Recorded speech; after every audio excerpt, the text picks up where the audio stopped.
What's up, guys? We're here at GSL Codas Tasteless and Artosis. We're here in the round of 16. How are you doing today, man? I'm doing fantastically tasteless. Thank you very much for asking. How are you doing today? I'm doing great. Yeah. We've had some epic matches so far. I think, out of a lot of the Codesses we've had up till now, I mean, these games have been insane. Round of 32, we're starting to see these skill levels that are reminiscent of StarCraft 1. And the thing is, a lot of you may not have been around for that, but watching like top pro gamers at the end of StarCraft 1, you could realize that these were the most skilled humans that the human population had ever produced over the history of time.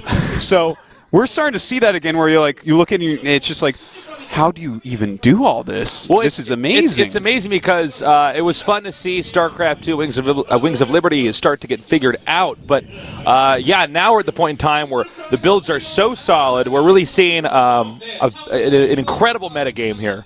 And remember, this is going to be the last Wings of Liberty tournament for Code S. So that's right. Essentially, we're going to see who the last Wings of Liberty that there is. Yeah. So we're going to see who's actually the greatest Wings of Liberty player. The Wings will be liberated. They will be. We're going to see who actually does that. Probably Innovation, but we'll see.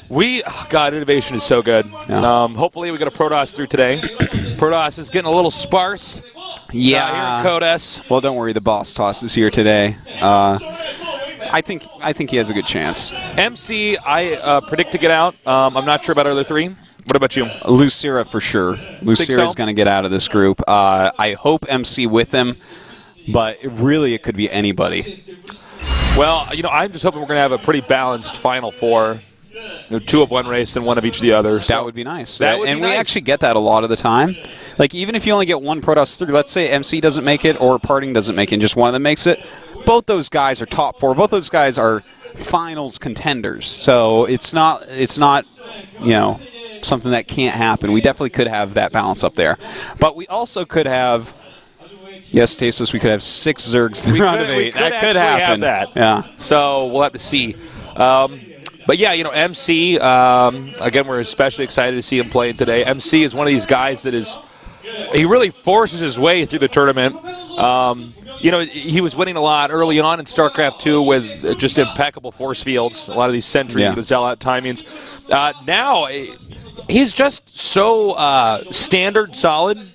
There's not really any fancy stuff he's doing. He's back to innovating a little bit, too, because for a while there he was copying a lot of builds and just doing, kind of standard play and sometimes dated standard play. For instance, the Void Ray. Yeah, that was fantastic. That was round of 32. Unbelievable play. We were watching the best you're not new supposed to be doing this. PvZ, really cool stuff. And so I hope to see that today. God. I would die to see that again today. Yeah. Well, one thing that these two Protosses that we got left or got going for them is that nobody's really preparing as much against Protoss as they are against the Terrans and the Zergs. Right now we're seeing a lot of Zerg domination. I think the best Zerg we've ever seen to date. It's really something else, man. Yeah, and we have so many strong Zergs in this lineup, right? Lucira is playing amazingly. Curious is always really good, but he hasn't gotten far in a GSL Code S yet. Of course, we have Life, probably the best Zerg there has ever been to date. Sulky's looking God mode. Symbol, still up there, man. This guy is always making top 8. Just that's what he does. So it's hard to say, actually, what's going to happen with all these Zergs. Of course, we can't forget about Innovation, who is hands down the best player I have ever seen in StarCraft 2. Yeah. Ever. It looks this is like Clyde during Open Season 1. Okay? So here are our players today. We're going to have MC, Curious, Gumiho, and Lucira. Pretty sick, badass monster lineup. I could see Gumiho popping out of this as well. He could. This is such a tough group to predict. The way Lucira's been playing lately, he looks so good. He looks so Zergy. Well, he's reinvented his play style. Yeah, he's vastly improved from what he was doing before, and it's been a long time coming. This guy has been so good for so long, but he's been stuck out of Code S for a whole year. Yeah. And here he is, and I tell you, he wants to win because an ST took that from him pretty brutally before. That's right. That was a very one-sided It's so funny because if Lucira that season had played anyone else in the finals, he probably would have won. But then ST 4-0'd him, and he never came back. Well, we've both been playing a lot of Heart of the Swarm. I'm loving it. A lot. It's amazing, except for the Widow Mine part. I want to kill myself every time people go for Widow Mines. But we'll talk more about that at the start of this game when there's downtime. We got MC going up against Curious here.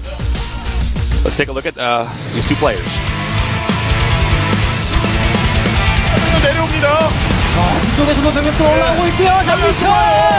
굉장히 애매한 타이밍에 장민철 잘 찔러고 들어왔습니다. 그냥 들어오는 역장에 역장! 이거 못 봤습니다. 진균이 필요합니다. 진균이 대박! 네, 해병의 수마 살짝 부족해 보이네요. 야, 이 옆에 이것도 막아내는데요. 막아내나요, 이것도.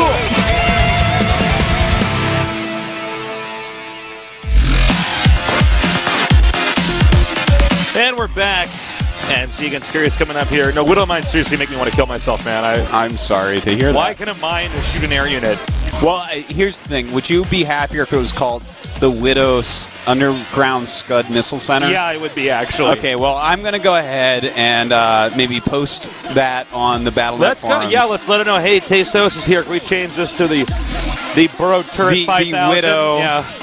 The Widow Underground Scud Site Missile Center. I wish they just blew up like a mine, not actually shot at me. Like, I'm trying to chase that Widow Mine with 4 of my stalkers, and I'm shooting at it. It still gets underground. I'm like, all right, well, that's fair. All right. Yeah. All right, on to this match. MC against Curious. I'm going to put MC as a favorite here. Yeah, you know, Curious is like really deadly in ZVP. It's really deadly everywhere, but his ZVP is a tricky beast to fight against. He mixes it up a lot recently. Yeah. But MC is the Protoss that won't die, and even if you think you've killed him, he will figure out a way to go ahead and still win. He'll look at the game and be like, well, there's a 1% chance I can win this way, and then he just makes it work. Forces it to work, yeah. Now, remember, you know, the loser of this goes down to the loser's match, and obviously the winner of this goes to the winner's match. So only 2 of our 4 players play today. I know we got a lot of new viewers here since Heart of the Swarm. As we're coming up, people kind of been reinvigorated. You know, it's funny, actually, a lot of people missed out on the whole StarCraft esports thing. Who? A lot, actually. I've been amazed. That's so bad. They gotta get with it, man. Yeah. This is the greatest thing new viewers now that we've ever had, actually. Well, you know, some people, they basically played the single player, and, you know, this is when the scene was kind of developing, and then they, you know, Heart of Storm's coming out, they're totally. kind of checking out, they're like, oh, what? There's all these tournaments going on? And, you know, here we are. So, new viewers, welcome to you. It's kind of sad when you think of it. This is like the greatest time in human history as esports is rising. It's like, you know what? Yeah, the Renaissance was pretty good, okay? Art and culture, but who cares? It's all about esports. I mean, StarCraft 2 is basically, you know, somewhere in between, I don't know, the importance of penicillin and the flushing toilet. You know, it's up there. Yeah. It's up there, guys. I would rather crap in a bucket for the rest of my life than not play another game of StarCraft. Yeah. I would do that easy peasy, man. I don't even want to get a bucket sponsorship, man. Yeah, I don't even want to go through the list of things I would rather do than not play StarCraft ever again. Life is pretty good. good. How many toes do you need? All right, game guys. is starting. Looks like it's time to get this game going. So let's do this. I'm Tasteless, with me is Artosis. We're casting the best wings of 30 players of all time before we go into Heart of the Swarm here at the GSL.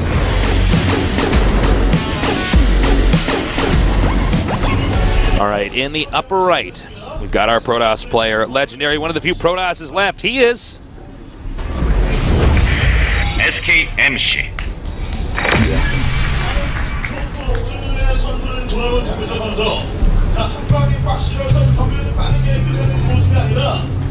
And in the bottom left, we've got our Zerg player, very tenacious, but generally doesn't get far in Code S. He is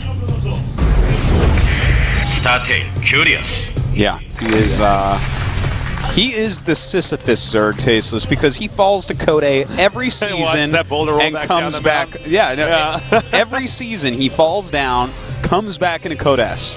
That is he's in his own personal hell. It's actually, here's the thing: is what was it? Sartre wrote that. Was it Sartre?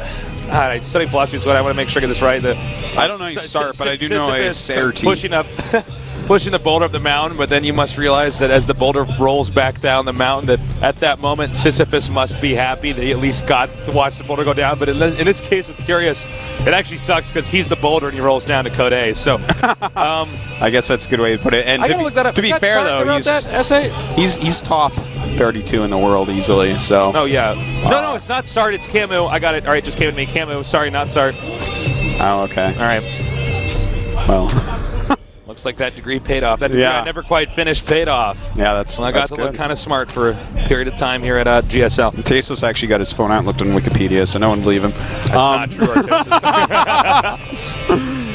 All right. So. Standard. What we see here. Yeah. Back to the chitter chatter, Tasteless. Yeah, do a little bit of chitter chatter. Now this is completely standard, guys. This is how you open up, generally speaking, Forge Fast Expand against Pool First into Hatchery because it's safer. This is a map for Immortal pushes for the most part. We've seen a lot of that here. Don't necessarily have to see it though. MC, a player that can do absolutely anything. Yeah, and also remember that there are two ways to go. Let's take it from the Zerg's position. He can try to approach the Protoss from by going up from his base, or he can go to the right. And that means you have to have a creep highway in two different directions, which means that counterattacking is very doable. Doesn't that make it a byway? A byway. A creep byway. This map goes both ways. Yes. Swings to the both left ways and to the right. Yeah. Yeah. No, but I mean, the point being is that you got to be ready for the counterattack at any point in time here. Out of all the maps that we have here at GSL, this is the most counterattackable map. Counterattackable. Yeah, that's a word. All right. You say so. By the way, everyone, happy Valentine's Day. You've chosen wisely. Yeah. And you know what? If you have dates later, or Forever Alone nerds, welcome. Yeah, and you know what? You're not alone now. We're here with you. This StarCraft is the greatest thing there is, and welcome, because this is fun, I gotta say, I'm surprised you didn't bring me chocolate today. I was a little bummed out about that. Who, me? For you? Yeah, of course. Oh, I'm sorry. Calder is my Valentine. Oh no. I should have hit the gym more. Yeah. It's just those washboard abs, man. I couldn't help myself. Yeah, man. But yeah, if you have, I'm pretty sure he doesn't have washboard abs. I think it's like a tray of rocks. Yeah, looks like a bunch of little tumors. All right, so let's take a look at what's going on. A Stalker on the way, no +1 yet. This means that it's probably an Immortal push, but it could be a Stargate. And there you go. The Robo goes down, and thus probably going to be seeing Immortal push. That's by far the most likely thing that we are to see. And as Artosa said earlier, I mean, the Immortal push is very strong on this map, so you might as well use it. Also note, you know, with MC here, man, if he wins this GSL Codas, that's going to be insane. Yeah, we've had quite a series of legends here with MVP, Nesty, and now MC. Seriously, he came so close before to winning yet another championship. Yep, but lost the seed. Yeah, you got to make sure that the same guys just keep winning GSLs. People got to stock up now before Flash is ready.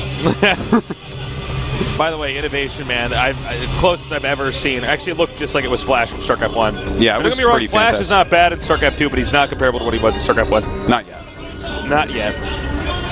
Right, then again, you never know. I mean, Nesty was like a failed pro gamer in StarCraft 1. Yes. And here he is a legend in StarCraft 2. And, you know, it might, who knows? Completely true. I don't know if Flash is ever going to be the greatest player here in StarCraft. Well, it'll be interesting to see which players that became legends in StarCraft 2 keep up with the legends of StarCraft 1. That's a very good point. I mean, StarCraft 2 Heart of the Swarm also versus Wings of Liberty. Yeah. You know, I mean, Heart of the Swarm is a very different game. It is. Well, as we see here, MC just executing this build perfectly thus far. Curious, he's getting that speed, getting his layer tech as well. Let's take a look. Now, the robotics facility is actually in a place that's going to be pretty hard to spot. It's kind of hard to suicide an Overlord in there, but you can assume that Curious probably has a hunch that this attack is coming. It's very popular nowadays. You know, if you do things like check the timing of +1 and then realize that there's no incoming no incoming Phoenixes, then you can narrow it down to either DTs or the Immortal push for the most part, because all the other builds everything's so streamlined now. It's easy to tell if you check the right things, even if you don't see exactly what it is. I mean, the fact that you don't see any air units tells you that he's at least not going for that tech route, unless he's doing something really weird, like hiding him up until now, but that's much less common. Now, one thing I do need to point out is that this is not as good as Parting's build. MC has not executed it as well. He's done very well with it so far. Didn't he move out? But he's at, you know what he's doing? Never mind. I'm sorry. Yeah, at 8:50 is when Parting moves up. But he's actually waiting for the Warp Prism to finish before he goes. So this is a little bit tricky because Curious's brain was waiting for him to move out almost a minute ago. It's a little bit slow though, so this is scary. And here we go. He's starting to move out. In the meantime, a lot of spines going up at the natural of Curious. He needs to give up his third most likely if MC goes towards it. Yeah. That's what he needs to do. He needs to stall him out, get his spines up. He's going for a Spire. So if he can hold that natural and get into the Spire, then he's going to be pretty good to go. But he needs MC to attack the third and not the Nat. All right, he should pick this up with the Warp Prism, but does not need to. Now continuing to push forward. A lot of Spine Crawlers coming up here. Yeah. And as you can see, he's pretty much given up the third. I mean, there's nothing mining there. Yeah, he's totally fine on that. Doesn't care about that. Now, do you think he might try to ferry in the units with the Warp Prism into the main here? He might. That's what Parting would try. Parting would probably attack the spines and ferry up at the same time. But you see, he's going for this. And now we're going to have 10 Mutas popping, a ton of spines as well. And the Mutas, at the minimum, will kill off the Warp Prism. So this attack is basically done. And I have to say, I like where Curious is standing here. I feel like this is a game he absolutely should win. All right, the Mutas are now going out. And as you can see here, the main is not defended. Natural just barely defended. I guess not enough that we could ever consider it safe. And, you know, if these Mutas hit where those probes are, it's going to be bad news. Here comes the Zealots now. Guardian Shield is up. Nice force fields there. He wipes out all of those Zerglings. The Zealots now can't get to the Spine Crawler.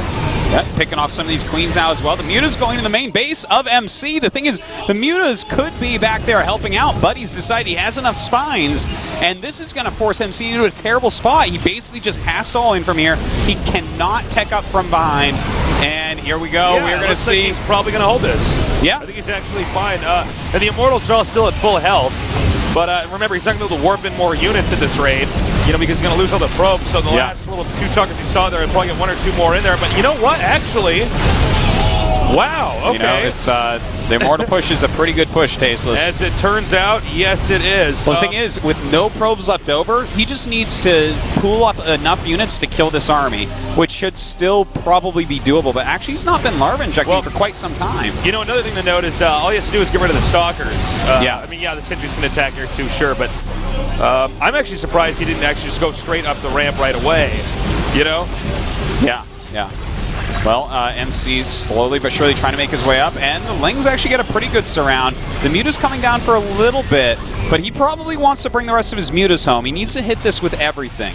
Yeah, I think he wants to try to take out that next damage. I don't know if that's worth it, though.